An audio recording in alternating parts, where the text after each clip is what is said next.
Welcome to the Gamepad Saga Podcast. I'm Eric. Kishion. How you doing today, brother? Oh, good. Good? Wonderful. Wonderful. That's great to hear. I'm Mhm. doing well. Yeah. So I just want to give a shout out to our nephew graduating high school. Woo! Yeah! Graduation! and got a little scholarship to go play football. Yes. That's amazing. Like his uncle. Yes, that's amazing. I'm excited about that.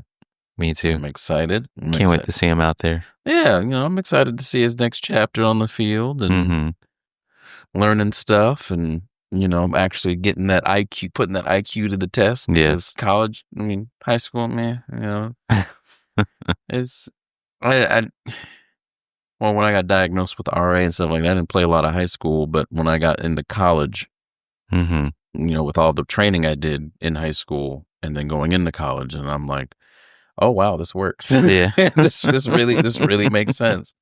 So yeah, all the film and just anticipation, just preparation, but that's what's going to get you somewhere, and I know nephew's going to do it. Yeah, can't wait to see. He is. So whether he goes to the league or not doesn't matter to me. Was it 15,000 athletes play college football? Yes. And there's like over 100,000 kids that play in high school football. Not over 100,000, like 500,000, something like that. But yeah, like 90% of them don't need to be out there anyway. Yeah, right. 90% of them don't need to be out. Son, you need to go ahead and learn some structure and discipline. Have some physical activity. But, Mom, I'm not even athletic. Or I am athletic. I'm just not smart on the field, But some people don't even have to be smart. Just the athleticism is good, but that can only get you so far. Yes, that's what I was going to say. Can only get you so far. So kind of like video games, actually. If you don't practice them, you're going to suck. Yeah, I guess you can say that. I kind of had that experience with the boys with Gran Turismo. Like I took a long break. And then I tried racing them. I was like, guys, wait up for me. Yeah, my car, my poor car. It's falling apart. Yes.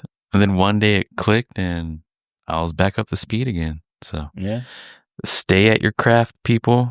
Continue to work at it. Keep grinding. Keep at it. You will face obstacles. Yep. I guess just to hurdle in the way, you got to jump. Yeah. Stay at it. Go around it. Yeah. Maybe even go through it. Fuck it. Yeah. However you do it. First reposado shot. Thank you. Yeah. Hold on one second.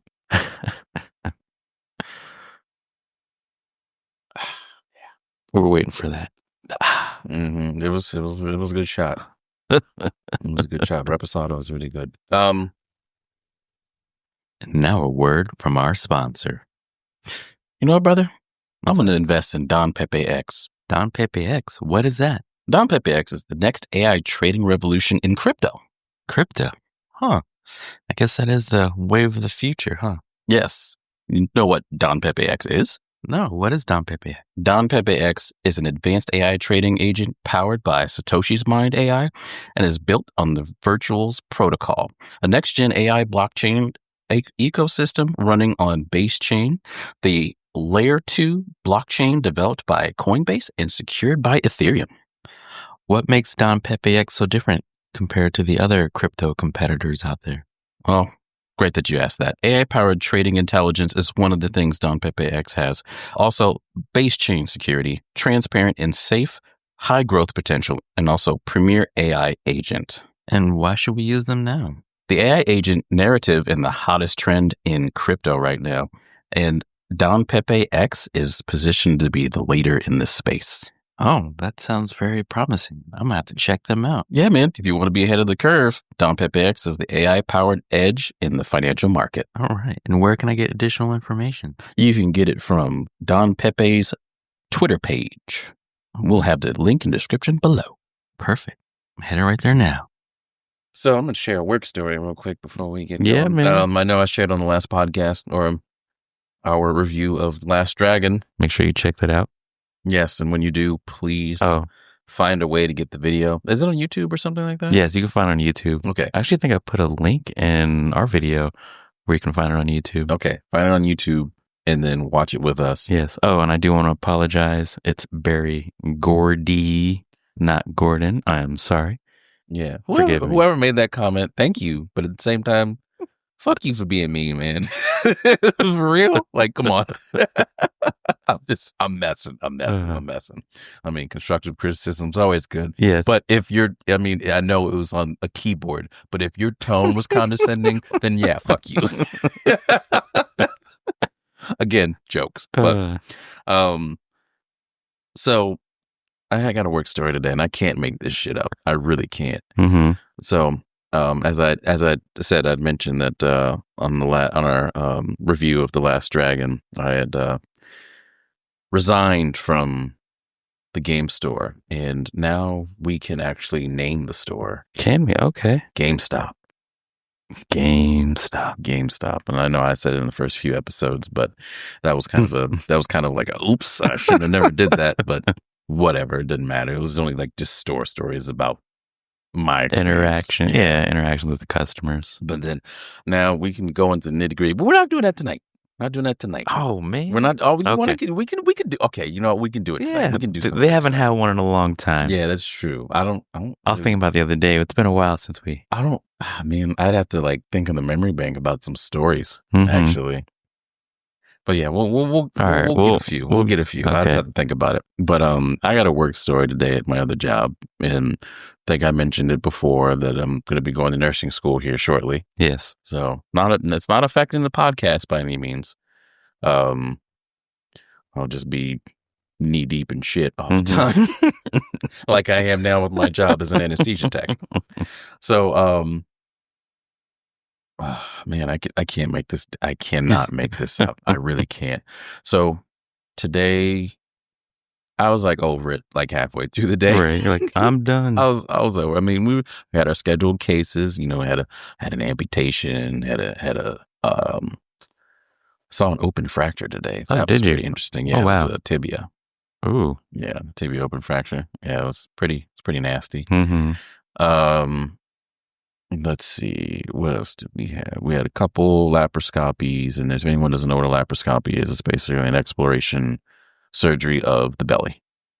It can either be open, which is you're cutting the belly open, or it can be closed, but you make small incisions and you use cameras to look in certain places, and stuff like that, like gallbladder, or let's see, you're looking for an appendix or the spleen or something like that. You can use those. So I was called to go get an ICU patient, intensive care patient. I go up there, nurses and I were ha-ha and kiki-ing, you know what I'm saying, having a good time. It's already been a busy day, but, the vibes were good. And I get a call on my Vocera, and they said, hey, come back to the OR, leave the patient upstairs. And I was like, oh. And the nurses were looking at me like I had two heads. I'm like, well, it's not my fault. They're just telling me to come. They're telling me to leave. Right. So I'm leaving. I go back. I go downstairs, and I go to my AA and the AA in training at that time. I was like, hey, so what's going on with that patient? Or what's happening? And then Dr. Novo calls. Dr. Novo, one of my favorite doctors. Actually, I'm gonna be honest with you. All of my anesthesia doctors I work with, they're all awesome.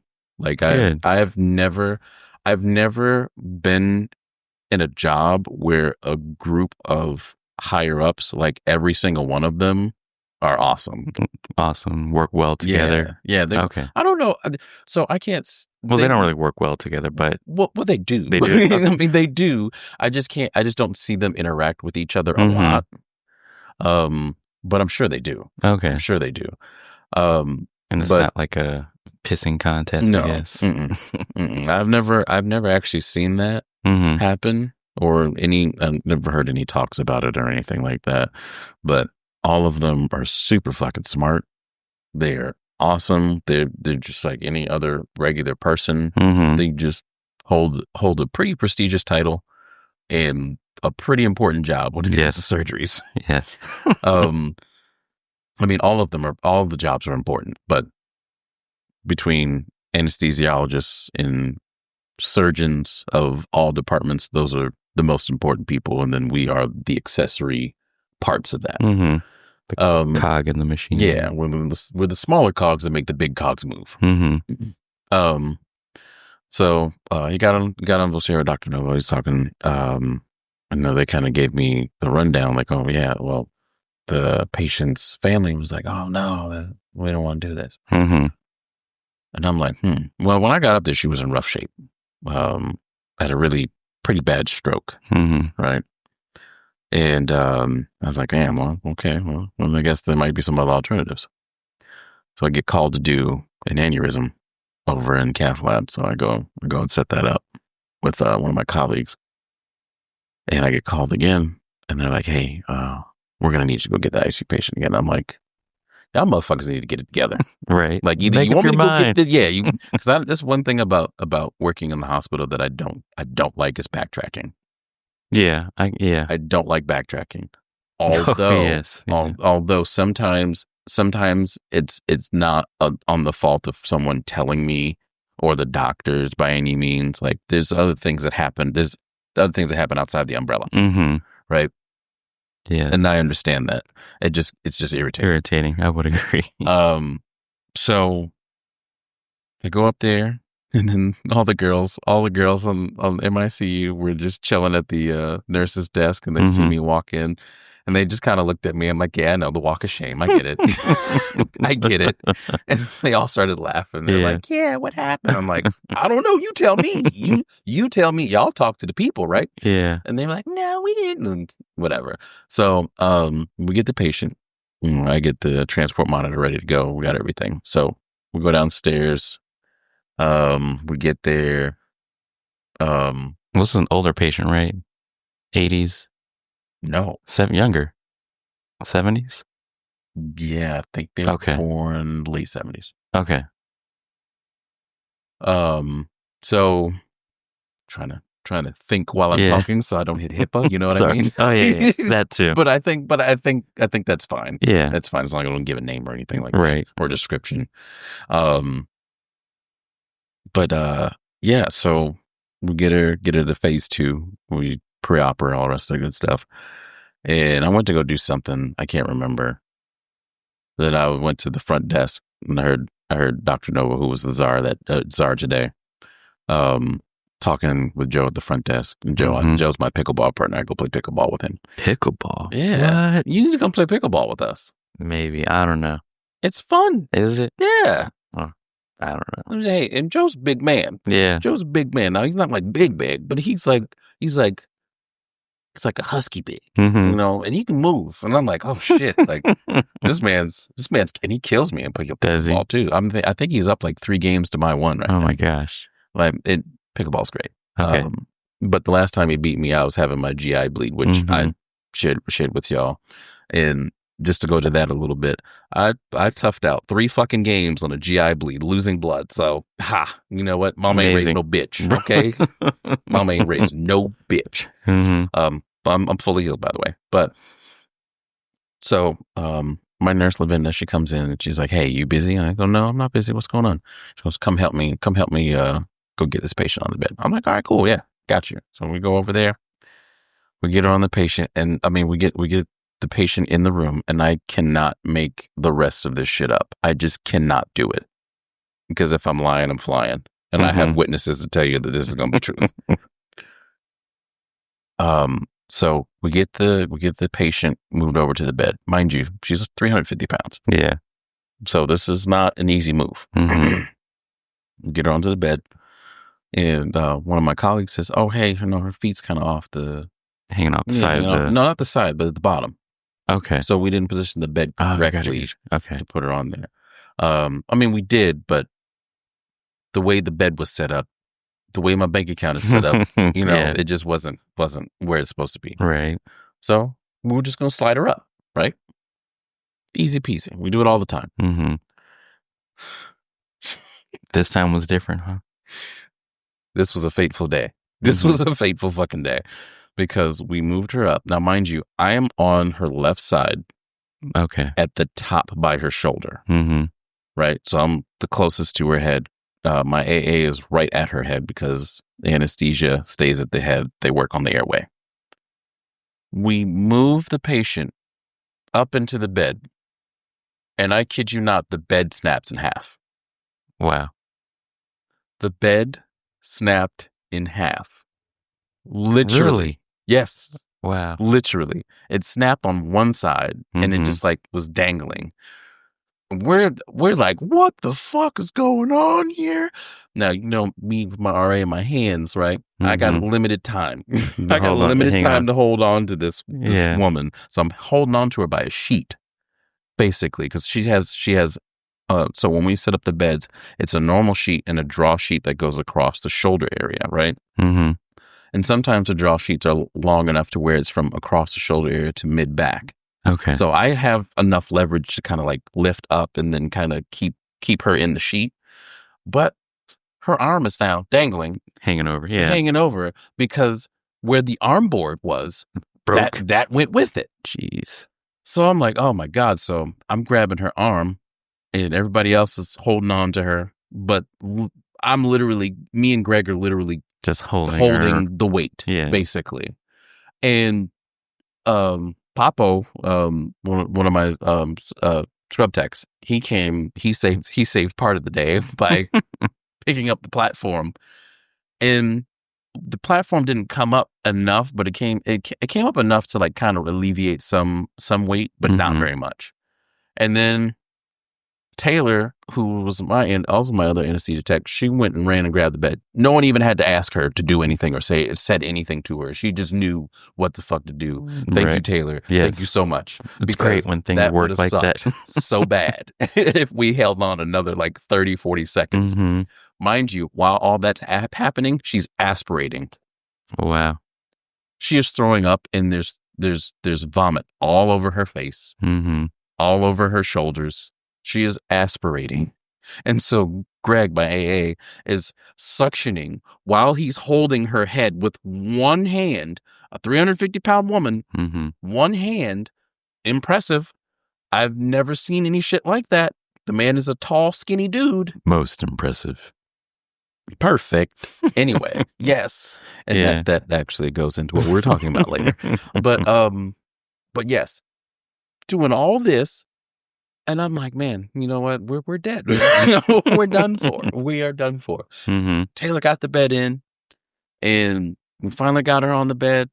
And then I ran and went and got another surgery bed, brought it in.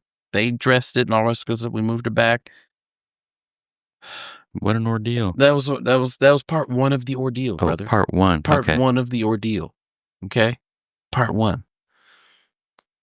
Oh man. They was in bad shape. She had dead bowel. They were trying to remove it. And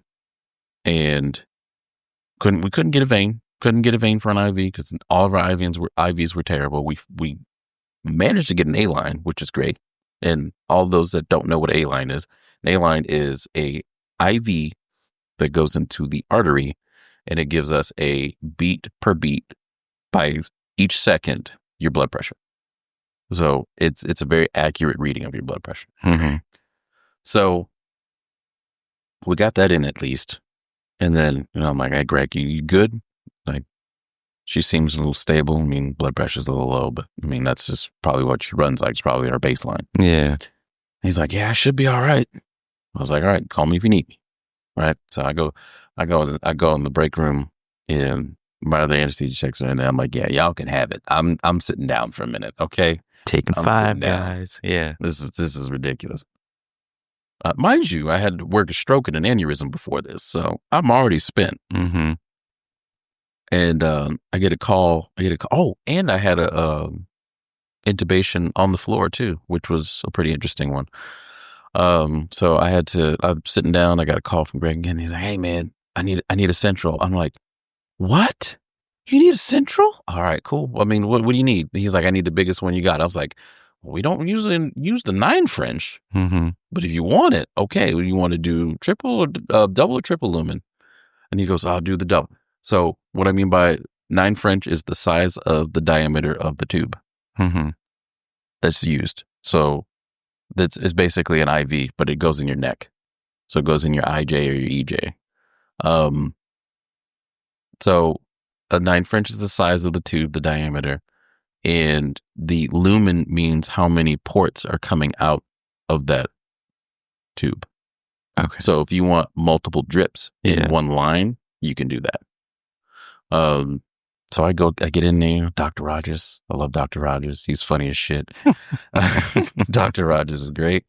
So he gets in there. He's like, oh, yeah, 9 French? I don't know about that. And I was like, well, you want an 8? He goes, yeah, give me an 8. I was like, you still want a double? He goes, yeah, we'll do the double. I was like, all right, cool. I love Dr. Rogers. Even like when shit's stressful, he's just like, whatever. Just chill. They've done it for years. You know what I mean? It's like, this looks like this. Yeah. And so the experience comes in. I go and grab it, come in, and I was like, oh, you know what? One of my anesthesia techs working with me today. She was full time. Now she's in float pool, but she's never seen. I don't think she's ever seen anything like this. So we had a situation last weekend where we had some anesthesia techs in situations that they'd never been in, right? Really? And like, how long have they been there? Are they like fresh? No, they've been there for a while, but when you're in float pool, you don't. So all the anesthesia techs that work at all the satellite campuses, as opposed to the main campus, they're not taught what we're taught. They don't do the same cases we do. Right? We do general, we do hearts, we do cath lab, we do L&D, we do MRI. You know, we do those things. All the above, yeah. Mm-hmm. Now I think Viera does. I think they just got L&D like not too long ago. A year now?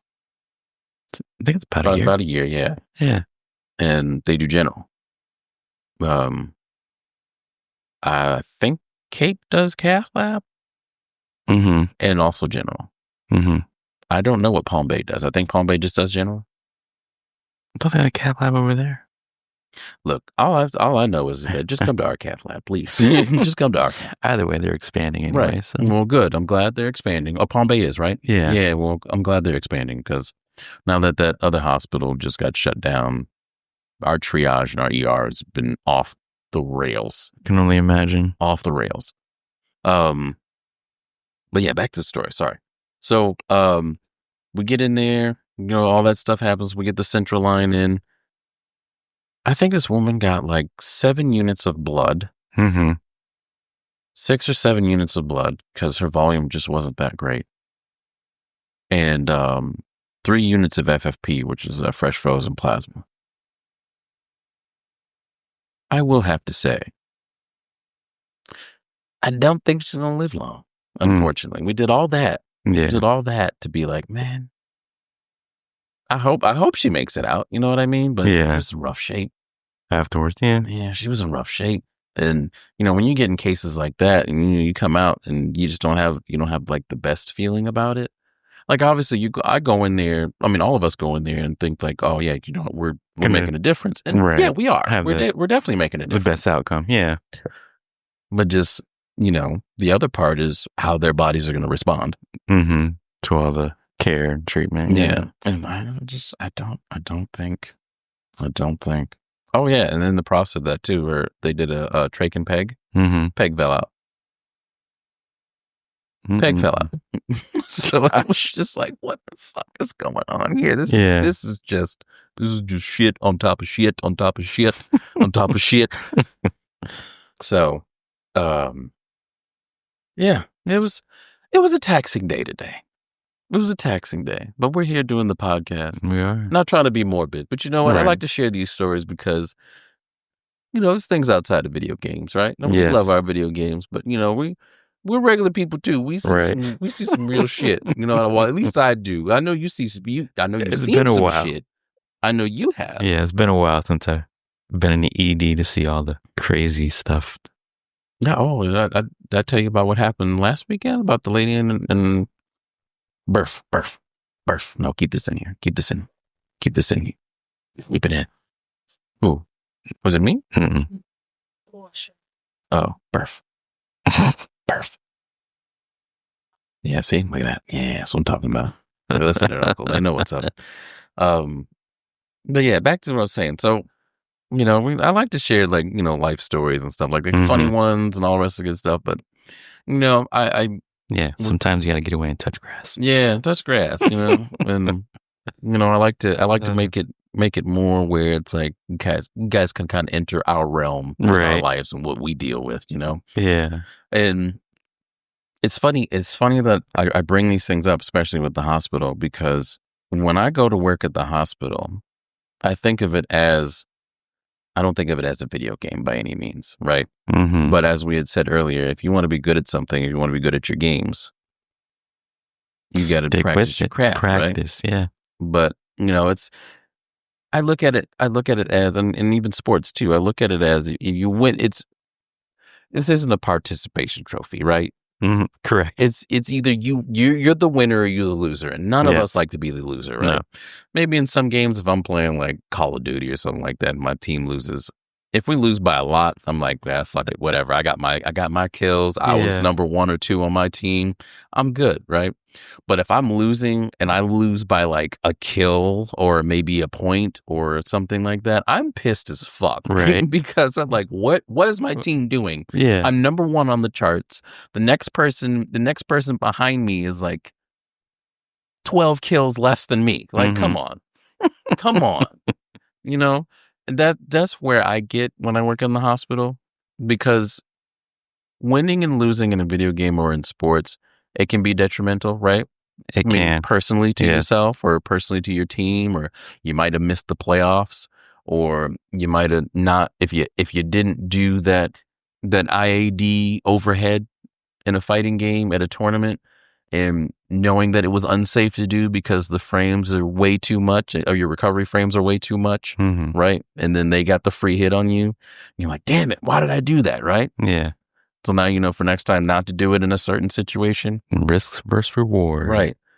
But it's the same thing at the hospital, but the stakes are greater because now it's a life. Right. You know what I mean? Yeah. So the attention to detail is, it applies to anything in life. Anything. So, yeah, I told you a crazy story, and at some points it was kind of hilarious, like some of the things that I'd said, but that's just to make things light. But shit gets real. It does. Real quick. In anything you do, it gets real. Real but quick. Yeah, I thought I'd share that little work story. Well, thank you for sharing that. Appreciate it. Yeah, no problem. Second shot of reposado.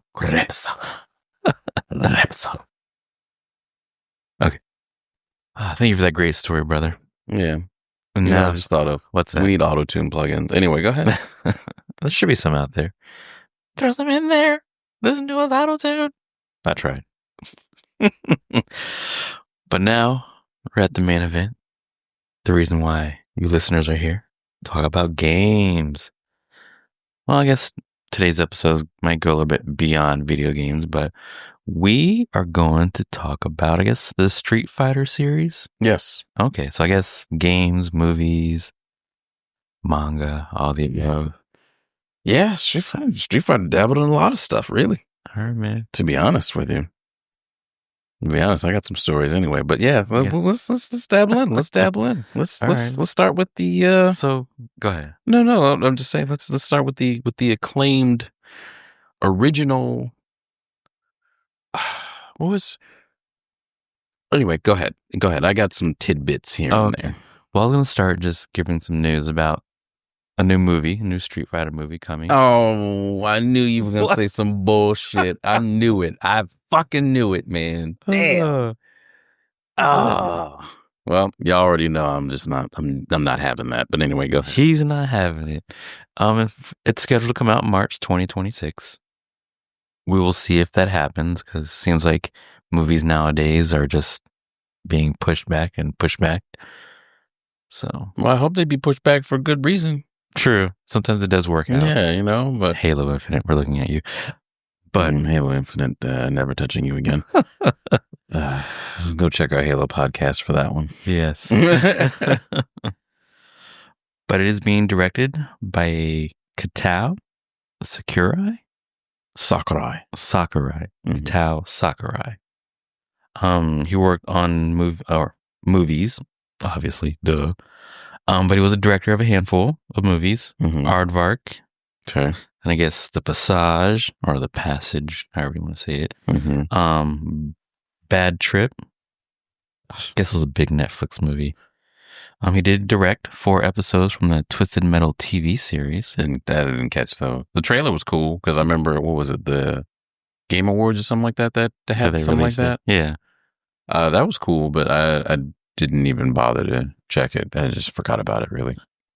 I enjoyed it. I watched the show, the first season. I think it's streaming on Peacock now. Peacock. Pheasant back. Season 2 is on the way, and he was not asked back to direct. By the way, that was a One Piece reference. Anyone didn't know that? Anyway, go ahead. I didn't know that. But yeah, he's directing a new Street Fighter movie. Jason Momoa was recently cast. As whom? Not sure yet. That has not been released into the interwebs, internet. If I can speculate, I would hope not Ryu. No. But if I could speculate, I could see him being either a Sagat, Bison, Vega. Vega, interesting choice. Or I'm trying to think of some other characters. Hugo, maybe.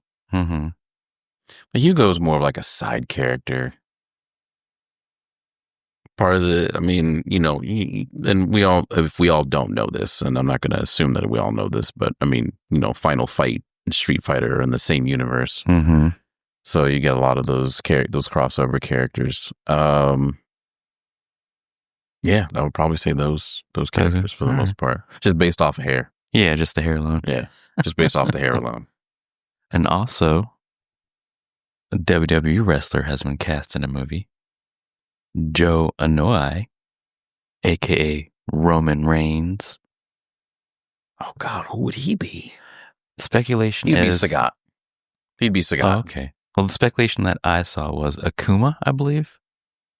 Oh, what? That's what's out there right now. No. The rumor. No. Rumor mill.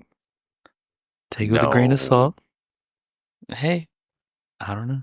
Man, see, this is why I don't like it, because I'm so like in tune with those characters who played Street Fighter for so long, and man, I'm gonna be real. You must acknowledge the tribal chief. Yeah, I mean, look. We gotta acknowledge change too. I get it. You know what I'm saying? Yeah. Like, I'm for coming around fans to it. out there. That's for you. Yeah, whatever. I'm kind of coming around to it with Street Fighter 6. I've been playing it a little bit here and there. And I'm like, yeah, you know what? It's not as bad as I thought it was. Still don't like the drive rush mechanic, or the what is it? Drive rush, but then there's drive impact. Yeah, I don't really like the drive impact mechanic too much, but I'm starting to get around it a little bit, so I'm understanding a little bit more. But so you would say you are grinding, continuing, learning the game, pushing forward, not being a bitch, because mom ain't raising a bitch.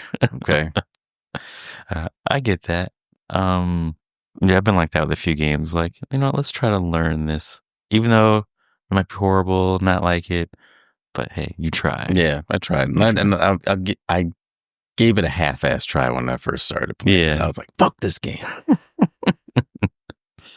But, I mean, okay, Jason Momoa and Roman Reigns. Yeah. Mother sucker. Yeah, I don't know how I'd feel about that. I remember growing up watching the Street Fighter movie, like when it came out, what was it, like 1994. Jean-Claude Van Damme. Jean-Claude Van Damme. The rumor is that him and Rob Van Dam were brothers. I remember way back when. Remember when everyone was like comparing? Yeah, like, where you can compare them, be like, yeah, he does the same moves. Yeah, because you didn't have the internet, so you couldn't go look. And yeah, they're not related. Get the fuck out of here. They're not related. I mean, I always thought it was like a playoff of his name or whatever. Yeah, well, and he was super acrobatic, like Rob Van Dam, John Claude was. Yeah. So it worked. Yeah, he played it well. He did really well. He was one of my favorite wrestlers growing up. But yeah, it's interesting. It's interesting how We go from Jean-Claude to Roman Reigns in 20 plus years. But, I remember watching the other movie growing up, and I remember, I liked Street Fighter. So I was like, oh, this is great. This is awesome. Yeah. And then who the fuck was Guile? You remember who Guile was? Did they put him in the movie? I don't even remember. I think Guile was in the movie. Let's see. He had to be, because it was around the time where he was still trying to find out who killed Charlie, and that's right. And Chun-Li was like, well, the Shadow Liu killed my dad, because he was a Chinese detective. Yeah, it was it was a lot. It was a lot. And when I watched it, I think I watched it like maybe a couple of years back, and I was like, I liked this movie. It was horrible. Yeah, it was. I mean, looking back at it now, yeah. When you're younger, you're like, oh my god, look at that explosions. Yeah. My characters in the video game came to life. Ken's there. Yeah. Yay, Ken. And now you're like, what the heck? Yeah, right. When you start to come to reality, I'm like, reality hurts sometimes. Yes. But yeah, what do you think? What do you think they're going to touch on in this new movie? Oh, I have no idea. I haven't seen anything out there. For me, going down this journey with you, I've kind of, I always talk about expanding my library. Mm-hmm. Haven't got to any other fighting. Fourth shot. Haven't got any other fighting games yet. I did look at Street Fighter. I was like, I got Street Fighter 5 on Steam. Mm-hmm. So I'll have to give it a try. But as far as what they're going to do, I'm not sure yet. If you want to borrow 6, I got it on the PlayStation. I can just bring it the next time I come over. It sounds good, yes. I haven't booted on my PlayStation in a while. Maybe we should get a stream going here. We should. This coming weekend or something like that. We'll have to do that. Well, by the way, we'll mess with that after we get done with this episode so we can get that down.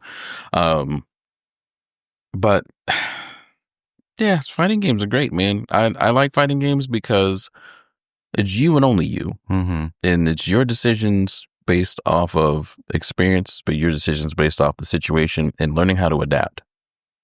And being able to adapt in a fighting game. If you can adapt in life, you can adapt in a fighting game. Yeah. And again, goes back full circle, goes back to practicing your craft, because when you practice your craft, you can apply it to anything. Yes. So, fighting games, I think, especially Street Fighter, has taught a lot of stuff when it comes to yourself, knowing your abilities, knowing what you can and can't do, what is possible, what isn't possible, logical thinking, inductive, deductive reasoning. There's so many things behind a fighting game that a lot of people don't see. They think it's just a bunch of buttons you press in a sequence, or maybe 90%. No. Let me stop, because I'm part of the FGC. 90% of the non-FGC, or actually not, 100% of the non-FGC players that go and play fighting games and just mash the same goddamn button over and over and over and over and over. Those are actually the hardest people to fight. Yeah. Those are the hardest people to fight, because you can see it coming, but it's like, oh, okay, so I'm just going to do this, and this. I'm going to wait it out, and then bam, I'm going to hit him with this. And then all of a sudden you just get fucking smacked. And I'm like, wait, hold up. What? What? Dragon Ball FighterZ is a perfect game for that. Yeah. Perfect example. Like, got a guy pressing square the whole time, right? I'm like, all right, cool. Button. You know what? Jeez. Just the one button. And I get mixed up by the people that do one button than I do with the people that actually play the game strategically. Yeah. And they're just going to hit that one button. It's like, what kind of... Right. What game plan I'm going to come up with? And it just throws you off, because when it's like I got a perfect example for all of you adults out there that have kids. Perfect example. Or even little nieces, nephews, whatever, because we got nieces and nephews. And we can hear them talk about something, right? Yeah. And then not being mean, But then when you finish hearing what they have to say, you be like, wow, that makes no fucking sense at all. That makes it just makes zero. What? That makes zero sense. Yeah. But to them, it makes sense. That's kind of what it is. Mm-hmm. You're dealing with something that just doesn't make sense, so it doesn't compute in your brain on how to figure it out. Yeah. Because you're not at that age anymore. You're not even at that point in your life where you can think like that. Yeah. So, you ever thought about that? No. You see, it's weird. It's the weirdest thing. But fighting games correlates to that, especially when you play with people that just don't know what the fuck they're doing. Yeah. And it's like, man, now it explains all those looks I got when I was younger. Right, right. But that's the only way I can explain a fighting game in playing someone who is not really a is a non-FGC guy. Mm-hmm. But so for us, I don't know what's FGC. Fighting game community. Fighting game community. Okay. Yeah. Duh. Should figure that one No, out. it's not. Some acronyms are easy. I mean, you can't assume. Yeah, that's true. Can't assume. Well, so WWE, but it's a good it's a good question because I didn't know what FGC meant when I was kind of like fully getting into it. I'll actually shout out my boy Josh. Josh Kelly lives in Texas. And I was in a real bad time in my life, man. Like I just tore my ACL. Mm-hmm. No more football. Right. The girl I was with at the time, she was like, yeah, maybe it's time to hang it up. Oh my gosh. Oh, she was telling you. Okay. And not hang up the relationship. But. No, it's time to just hang it up. Yeah. Right? I'm 30 years old. I'm trying to make it. Yeah, I was close. I was close. I don't know if I had mentioned it in any earlier episodes, but I was getting ready to go overseas. Yeah, I did. I mentioned it. Yeah, I was getting ready to go overseas. I tore my ACL. And she's like, it's not a game that's meant to be played forever, which is true. Mm-hmm. Which is true. But, she made good points. She made very good points because, I definitely want to be able to be walking when I'm 50. Right. Yeah. And, got a little bit of odds against me with having the RA. So it's a bit more of a traumatic feel for the body. But yeah, it's kind of like that. Okay. Kind of like that in a sense. I don't know. But yeah, it's. Where was I going with this? Oh, where was I going with this? I just lost train of thought, and that's just probably because applying. What? No. Gotcha. Okay, now so Josh. I was shouting out Josh. Actually, he just recently broke his leg. Oh wow! I'll tell you about it in a minute. But I was playing a game called and I know we're talking about Street Fighter, but we're going to talk about something else real quick. Mm-hmm. It's Blaze Blue Cross Tag Battle, right? So it has like characters from Blaze Blue, Persona 4, Under Night, mm-hmm. and all those series. All those entries, those IPs I play. I love anime fighters. I love them. That's why Street Fighter Alpha is like number one on my list for all the Street Fighter games. And they added a series called Ruby. So it's like a crossover of 4 different IPs in one. It's a really good game. I enjoy it. It's like the first 10 seconds you're doing footsies and trying to get jockeying for position. Then all of a sudden it's like an explosion of shit. Like you got tag team people coming out. You're over here doing like super moves and stuff like it's great. It's awesome. It's a great time. Blaze Blue Cross Tag Battle. Yeah, right. Blaze Blue Cross Tag Battle. I met him online there, right? And I wanted to really get good at the game. So I was like, hey, can you teach me how to play it? Mm-hmm. I was kind of like a real bad time in my life, and he kind of gave me something to look forward to when it came to competition. Okay. Competing.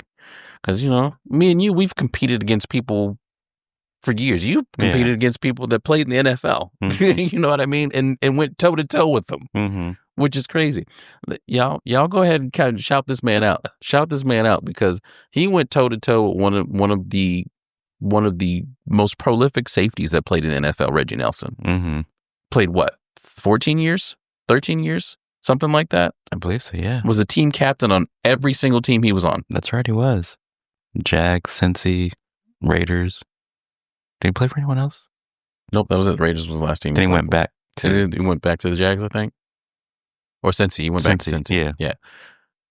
Dude's a monster. Dude is a monster.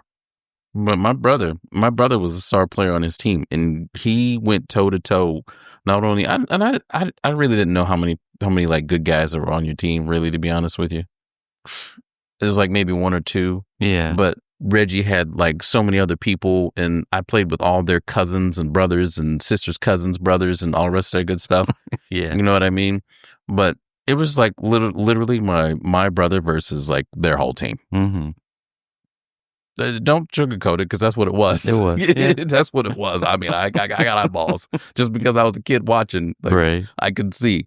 So, but yeah, competing is something that we've always done, and it's just I don't know. Yeah. It's just not something that it makes.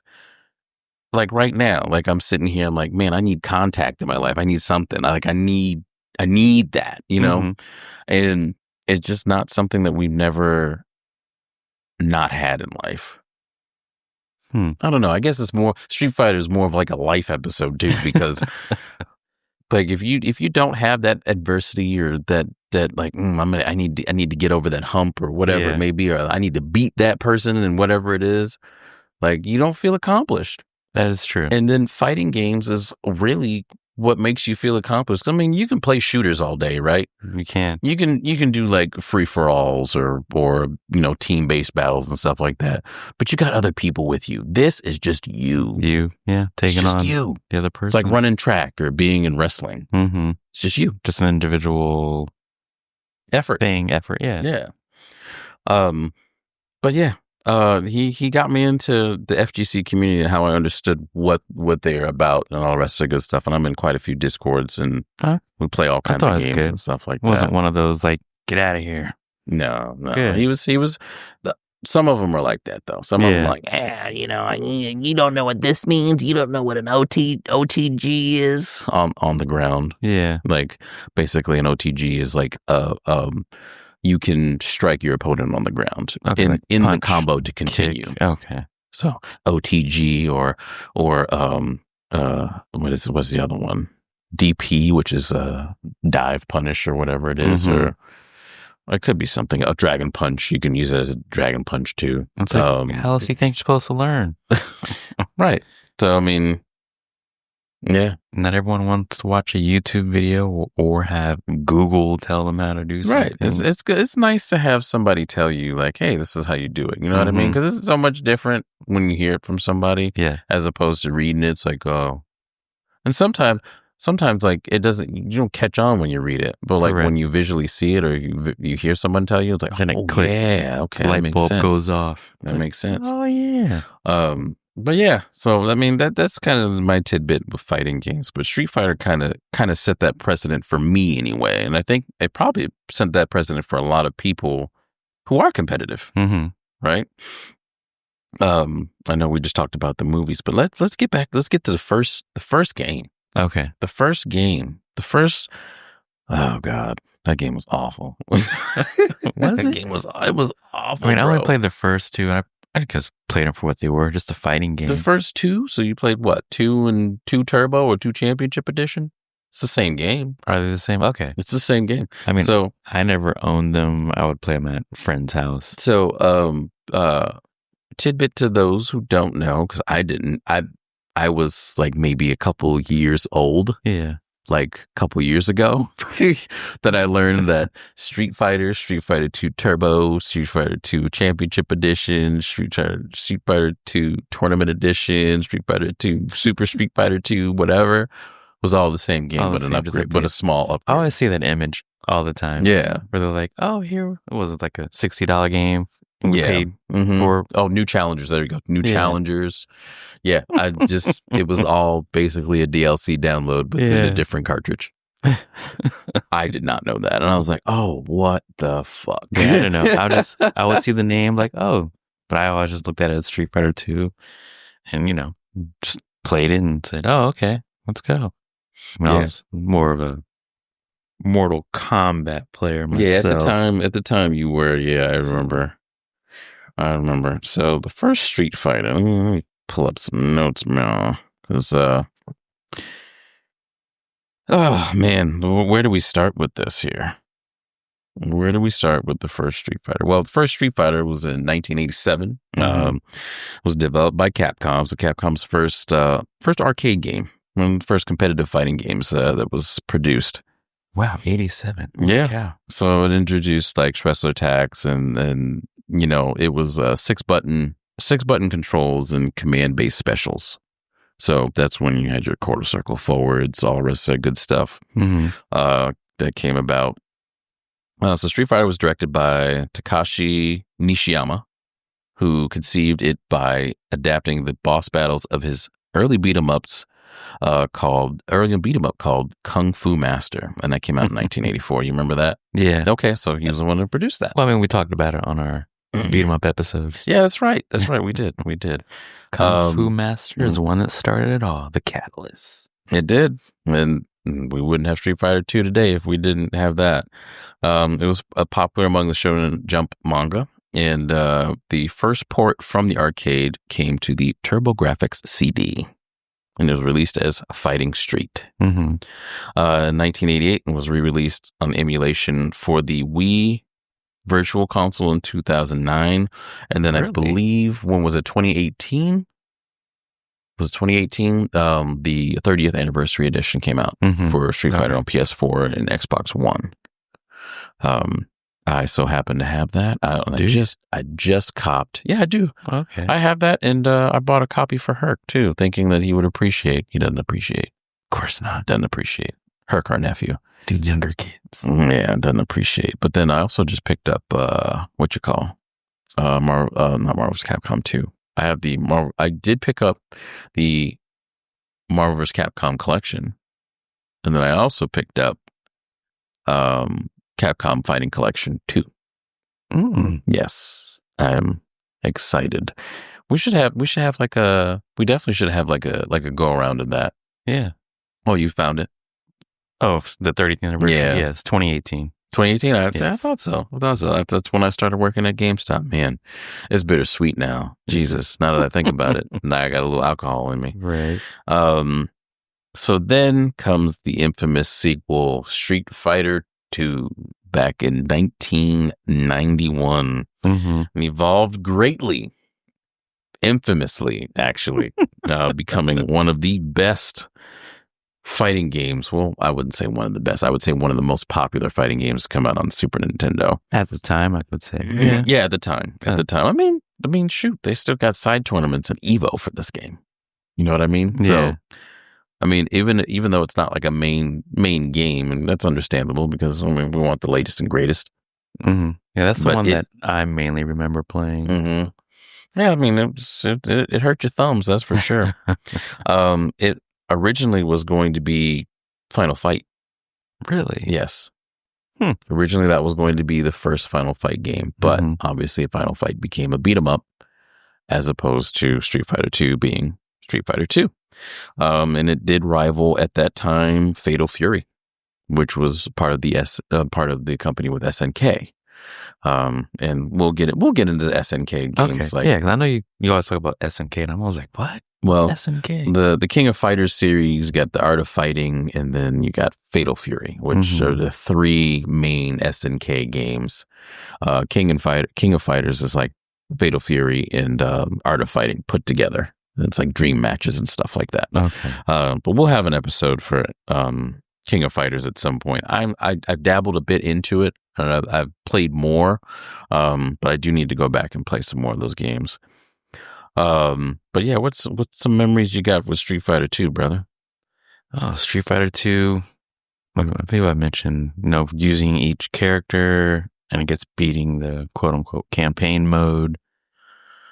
But I'm just trying to learn, I guess, everyone's moves. Yeah. Moveset. Ryu, Ken. But so do you remember the characters? They came out, how many characters did they come out with? I want to say 10. Was it 10? I want to say 10. Because when I look at, I'm trying to picture the screen, and I'm getting like a flashback of what the Mortal Kombat screen setup is, and I think Street Fighter 2 was kind of similar. Maybe not. Maybe they were all at the bottom. Well, I believe we've got maybe more than 10 actually.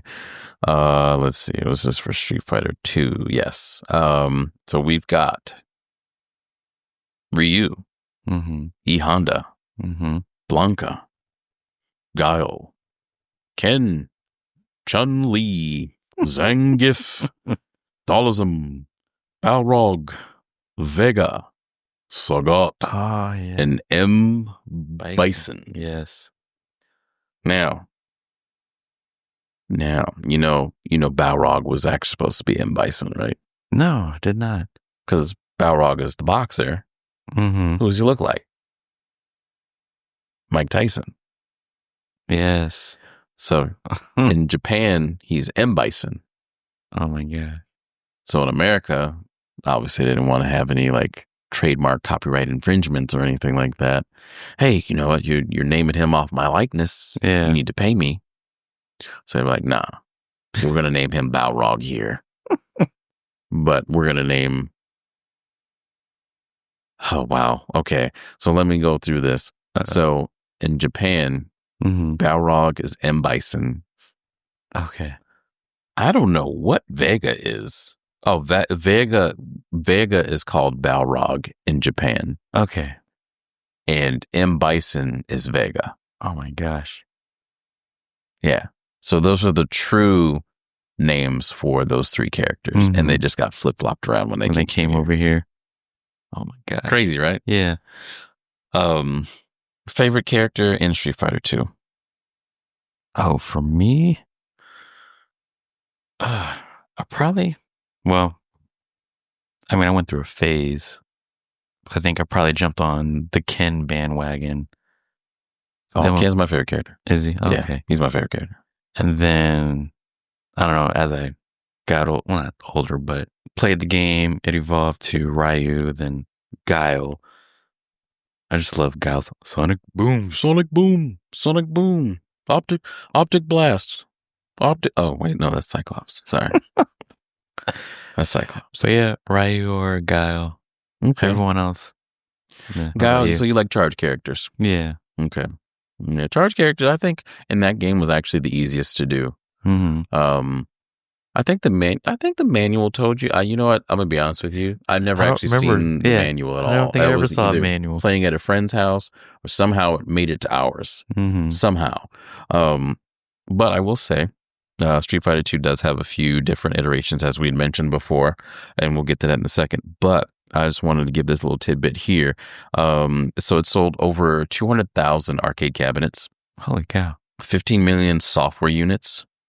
Of every version of Street Fighter 2 worldwide, which came out to be $10 billion. Worldwide? Yeah. Prestige third highest worldwide. selling game. Prestige worldwide. Wide. Shout out to JBC, by the way. Free pub here. Shout out to JBC, Joe Bowman Collections. We'll get to y'all about that in a little while. Joe Bowman Collections. Joe, I love you, man. But you need to pay me. I'm just messing.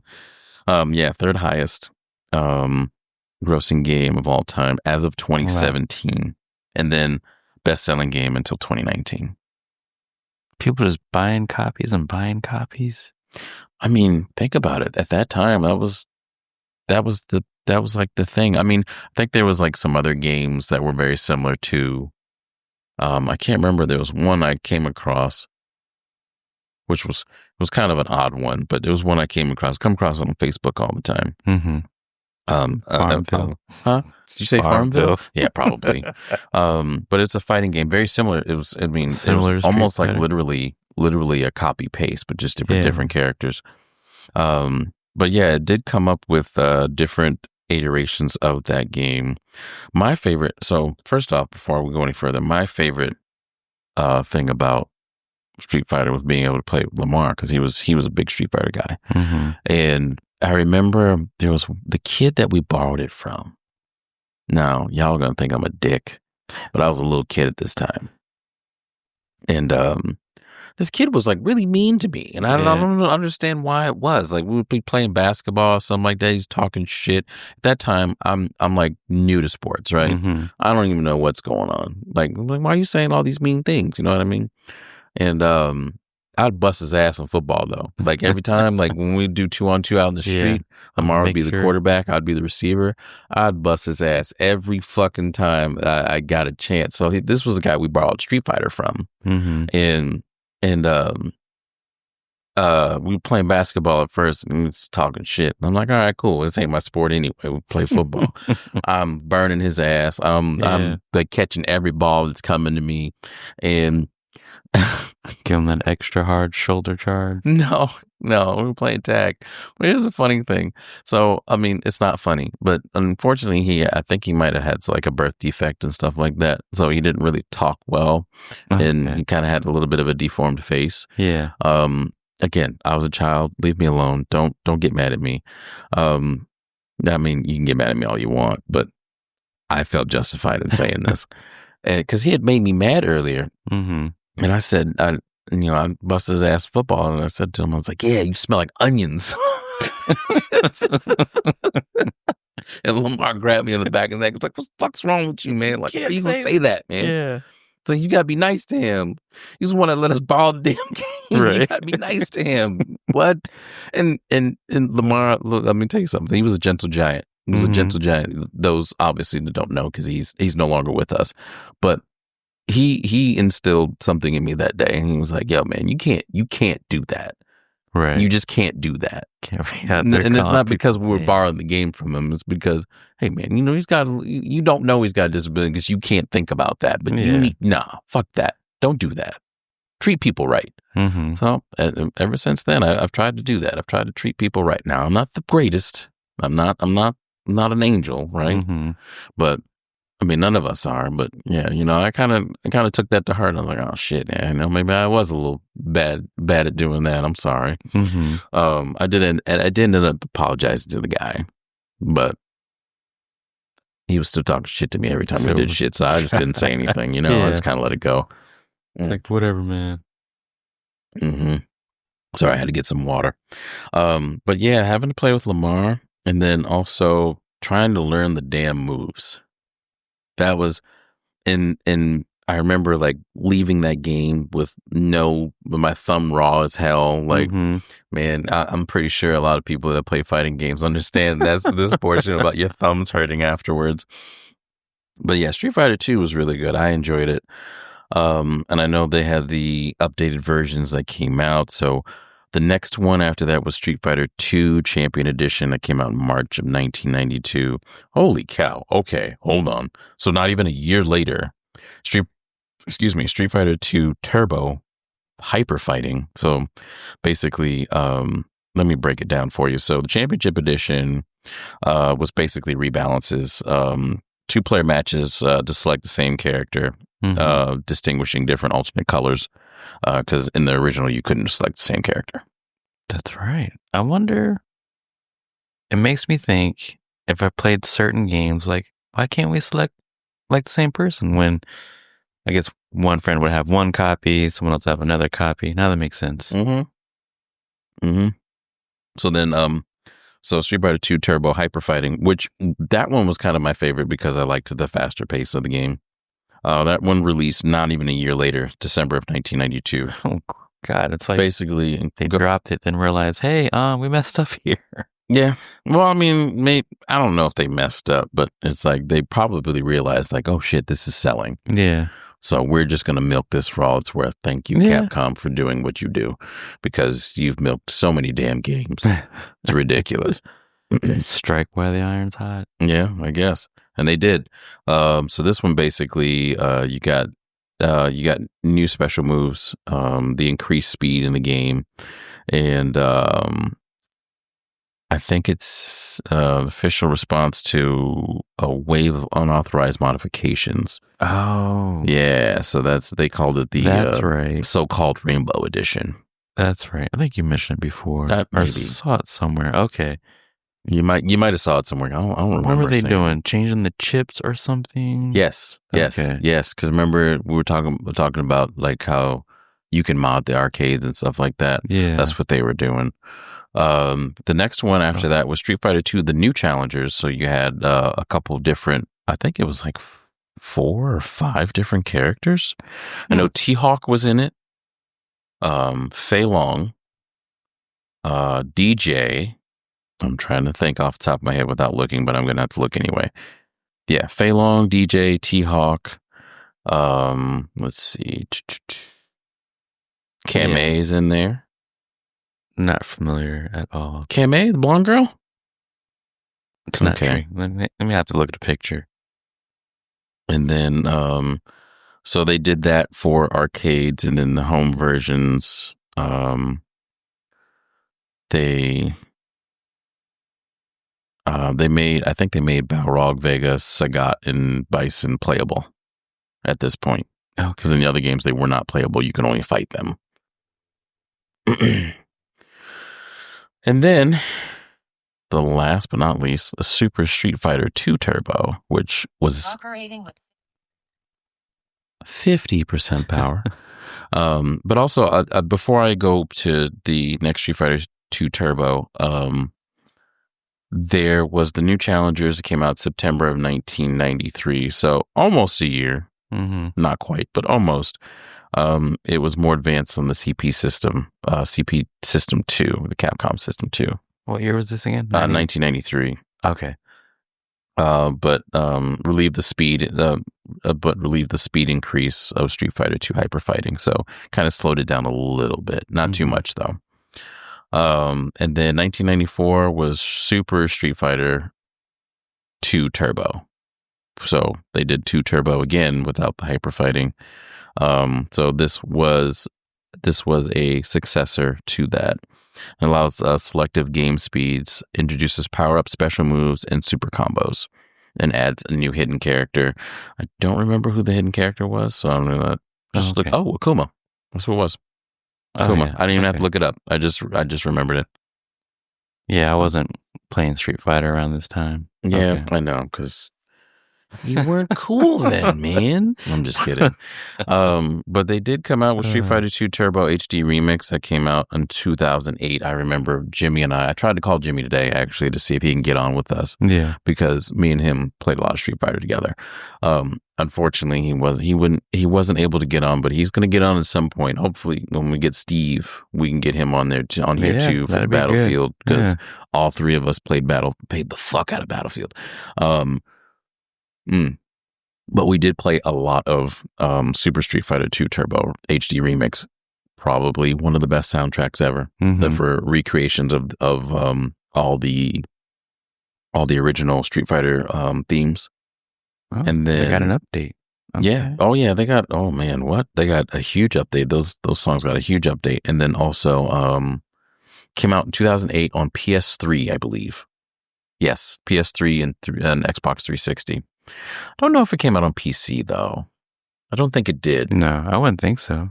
I don't think it did. Everyone be modding that game forever. Yeah. So Street Fighter 2 series kind of open and paved the way to, the series that it is now, really, to be honest with you.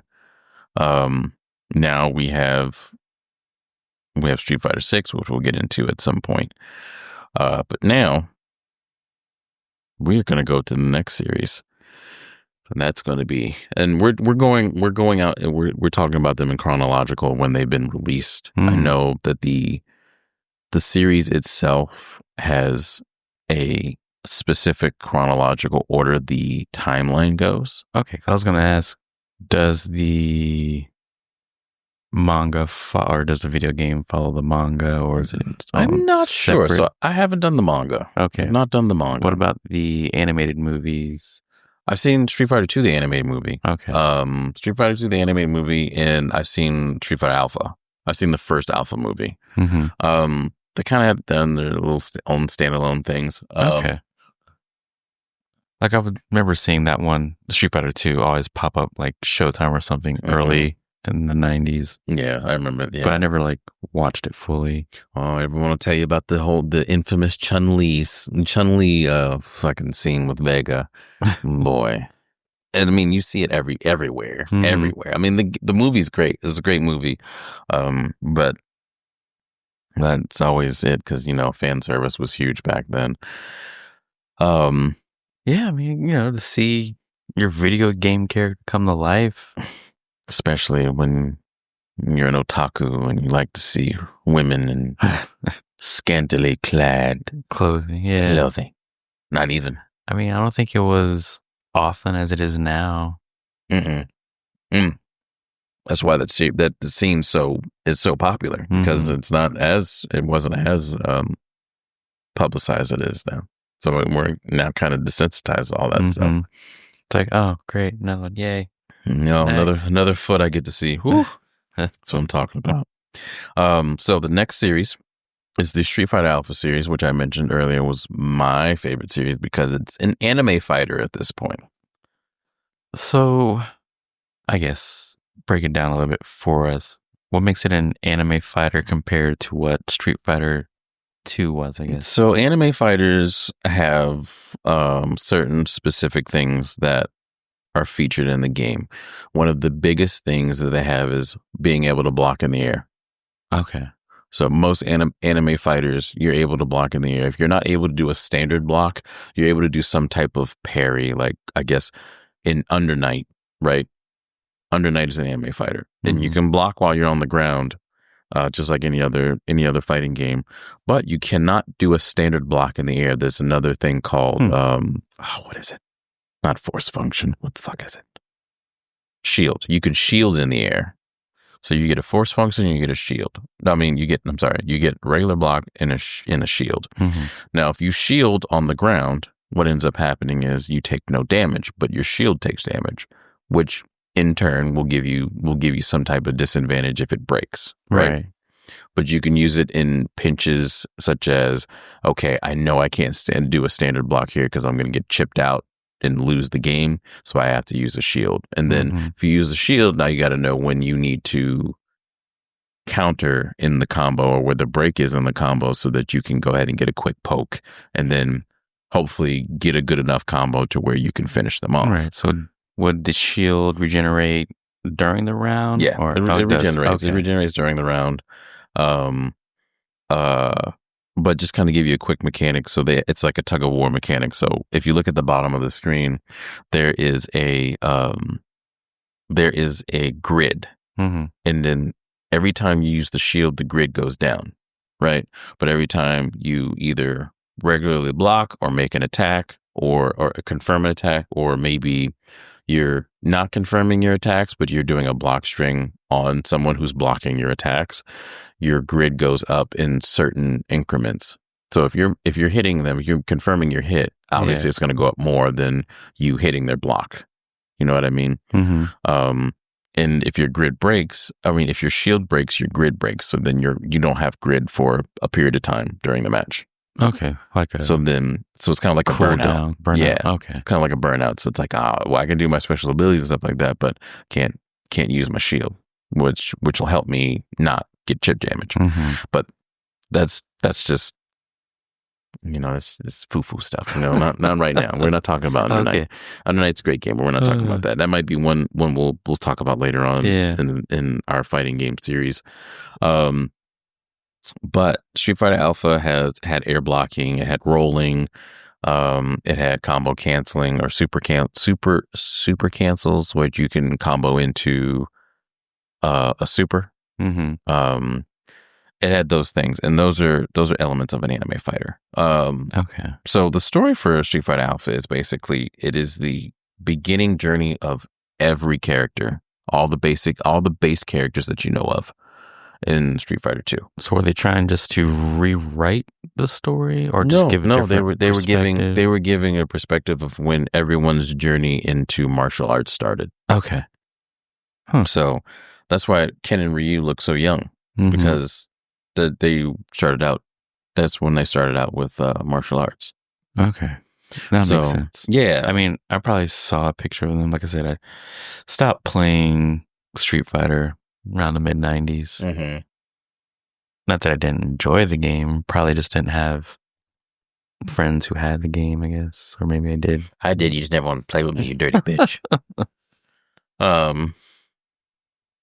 But yeah, so this was the prequel to Street Fighter 2, which at that time when it came out, it was the prequel to Street Fighter 2 because it was the second series. It is still the prequel. It is it's still the prequel to everything that has came out so far.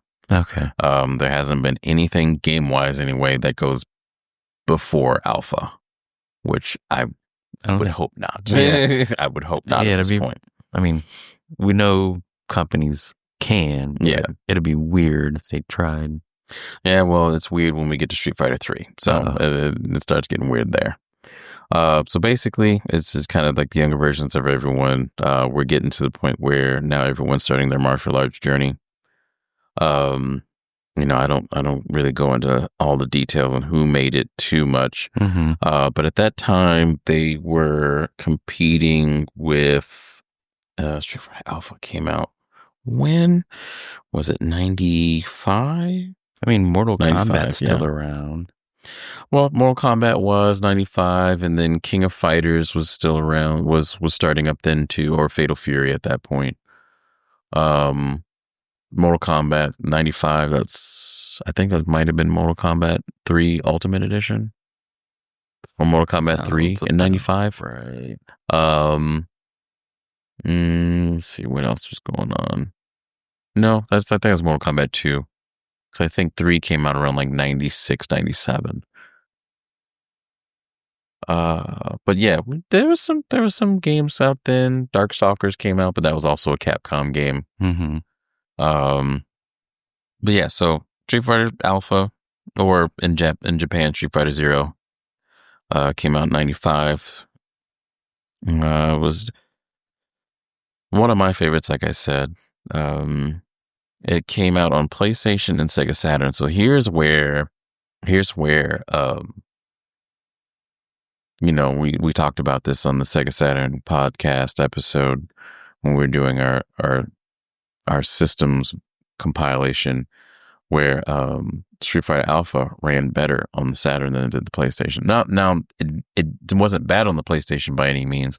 There was a bit of input delay, but if you wanted to play any type of fighting game, as I'd mentioned numerous times, Sega Saturn was the way to go, or arcade. The gameplay consisted of six buttons again, with light punch, medium punch, heavy punch, and then light kick, medium kick, heavy kick. You did have combos. You had super arts. You did have a 3-level super gauge at the time. And then you could also play the game in turbo or in normal, I'm putting in air quotes, normal speed. So turbo was just more of a sped up, fast paced type thing. Okay. They did introduce a counter technique called alpha counter, or zero counter is what they'd call it in Japan. You had 2 different ways to fight. You can play normal or auto. This was kind of like, I guess you know how we have the modern day smart combos where you just hit one button and it does actual combo. Yeah. This was the modern day like smart blocking. Okay. If you were someone who wasn't good at recognizing patterns or recognizing when someone's going to attack you, or what your red zone or your black zone was, and that's a term anyone who doesn't do combat sports. I did jiu-jitsu for a little bit, but a red zone is basically if you put your hand out and someone else puts their hand out and their hand does not reach yours, or if there's space between you and that other person, it's called the black. Or white, whatever you want to call it. You're in the safe zone. But anytime that your hand overlaps or their hand overlaps where you are, you're in the red zone. That means you're in striking distance. So kind of like that for the most part. So normal and auto were things that allowed your character to block automatically, or you could do it yourself. And then if you had it on auto, it also allows the player to perform an instant super combo by pressing a punch and kick button of the same strength. So if you had to do it without doing any type of motions or anything like that, all you had to do was like hit light punch, light kick. Okay. And it would do the super combo. Just to really? And yeah, I never played it on auto because I was just one of those guys that, you remember when we would go to the arcade, you would see people actually doing the moves. Right, yeah. And you always wanted to remember the moves. Right. And you felt accomplished doing it. Yes. So you had that, like I said, midair blocking, chain combos. So this is what kind of makes an anime fighter for the most part. Okay. So the characters that were in this series, and we are going back to the beloved Ryu and Ken. Let me pull them up here. Just to sidestep a little bit. Go ahead. Just remembering moves. I don't know. I never remembered Street Fighter moves, but I always remembered or would remember the moveset from Mortal Kombat or Soul Calibur. But for any other game. Soul Calibur? Yeah. That's out of the three of them, that's the most difficult. I would look through the list and go through them, and I believe the game had like a training mode tutorial where it would do everyone's moveset. Yeah, but the way that's set up, the way the bank account is set up there, is that's more difficult than either playing Street Fighter or Mortal Kombat. I didn't really, I guess certain characters, I would say. But for some reason, it just stuck with me. Fair. I mean, you like difficult things, which is not bad. Like something it's sometimes it's fun to deal with difficult stuff. Mm-hmm. So in the first game, the characters that we had are from the immediate roster from before: Ryu, Ken, Chun-Li, and Sagat from the Street Fighter II series. We do have some newcomers. We have Birdie and Adon, Sagat's former apprentice. So if anyone doesn't know or remember who Sagat is a kickboxer. Because in that world, he's a famous kickboxer. He was a champion. Got defeated by Ryu, and Ryu gave him a dragon punch to the chest, and that's why he has that scar. If you didn't know that, no. Mm-hmm. And Sagat's always been seeking his revenge forever. I will get my revenge. I do not think in Alpha though he had that scar. I'd have to look. Can you look and see if he has that? Look. Yeah, Street Fighter Alpha, Sagat, and then look in the photos and see if he has a scar on his chest. I don't think he does. If he does, then there might be a little bit of a plot flaw there. But yeah, so Birdie was I think he was some type of gang member or something like that. Yeah. Guy? It looks like it's, the pictures that I'm seeing. Yeah, he has the scar? Yeah. Dang. So this happened. Is there let's see. There's all the a scar that goes across his chest, that's all. There's all the pictures showing Street Fighter Alpha 3. Same character. Same character. Okay. Actually, no. I'm not sure if the game. So Street Fighter Alpha, and I'm jumping ahead a little bit. Street Fighter Alpha 1 and Street Fighter Alpha 2 are the same game. Okay. It's just Street Fighter Alpha 2 was a huge rebalance, polishing some stuff, all the rest of the good stuff. I believe they polished the alpha counter on that one as well. Okay. And so Street Fighter Alpha 1 and 2 was basically the same game, same story, everything. Street Fighter Alpha 3 was a continuation of Alpha 1, or I guess 1 and 2. So we had Guy, who is, if anyone doesn't know, is a character off of Final Fight. So this was one of our first crossovers with Final Fight, or with the Final Fight series, or the universe for that. And then you had Saddam, who was another one. He was one of the boss characters that you fought at the end of one of the levels in Final Fight. You had newcomers for the series, Charlie, who was Guile's combat buddy, and we'll get a little bit more with Charlie soon. Charlie's kind of got a really weird story background to that. Yeah. He's kind of got a really weird background. Oh, going back a little bit real quick. Back to Street Fighter 2.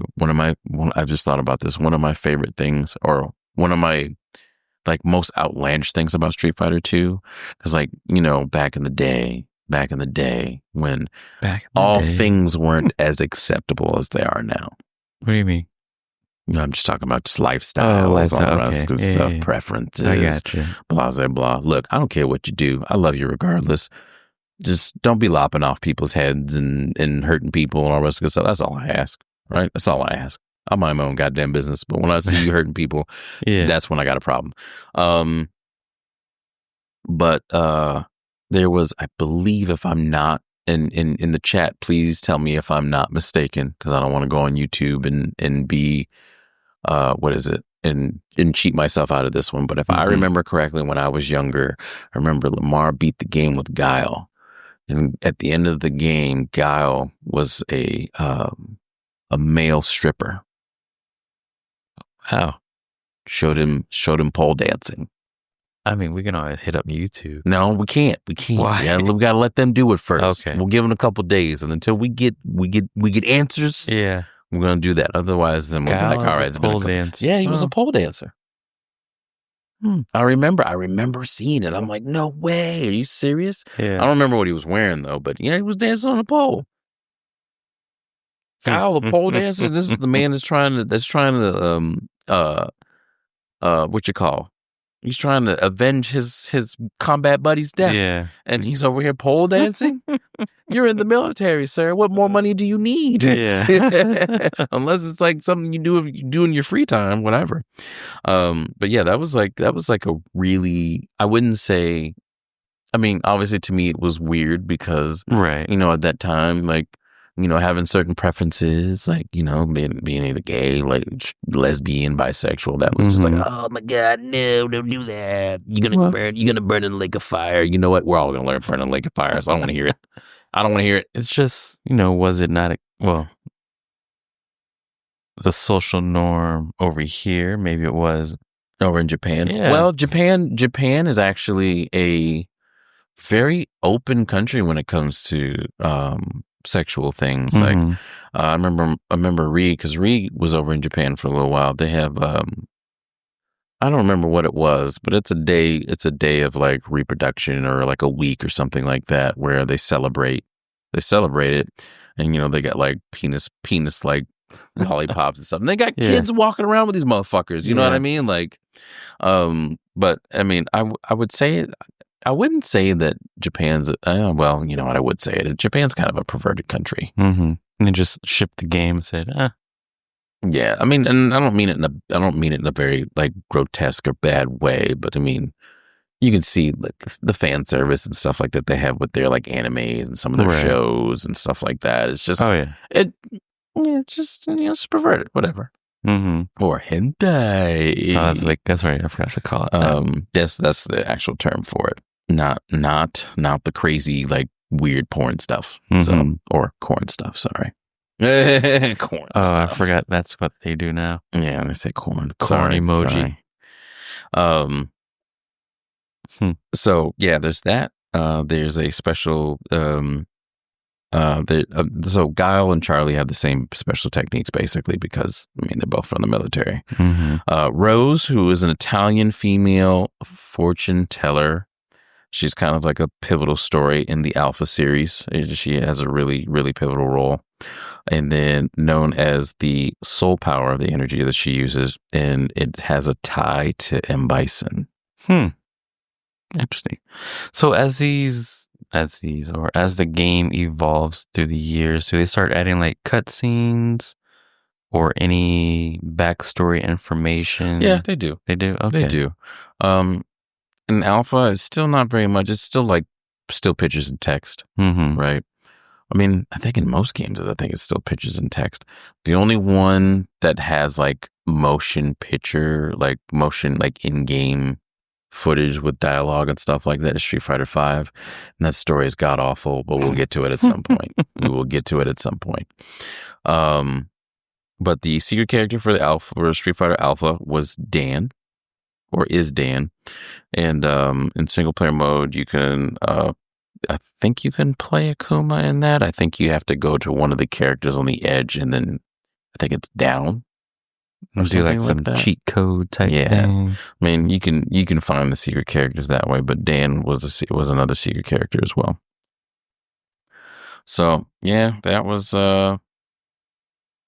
the Street Fighter Alpha. Street Fighter Alpha 2, like I said, was pretty much the same game with added features. It was like basically a Street Fighter 2 Turbo Hyper Fighting Guacamelee Championship Edition. Thank you for listening to our part 1 of our Street Fighter episode. Be on the lookout for part 2.